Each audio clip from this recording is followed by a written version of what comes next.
Sinimulan nang ipinamahagi ng UPS Division 3 personnel ang mga binhi, pataba, herbicides at pesticides sa 11 benepisyaryong Irrigators Associations mula sa 3 munisipalidad ng Nueva Ecija. Ito ay bilang bahagi ng programang Rice Contract Farming ng NIA na sinimula ni Administrator Engineer Eduardo Eddie G. Gillian na naglalayong baguhin ang buhay ng mga magsasakang Pilipino sa pamagitan ng pagbibigay ng mahalagang mapagkukunan at oportunidad.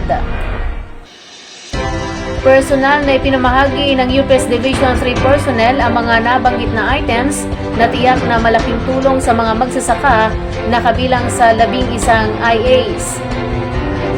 Ang rice contract farming ay isang hakbang upang matulungan ang mga bayaning magsasaka. Sa pamagitan ng programang ito, magkakaroon ang mga magsasaka ng access sa mas matipid na pamamaraan ng produksyon, mas mahusay na transportasyon, advanced processing facilities, at maaasahang storage options.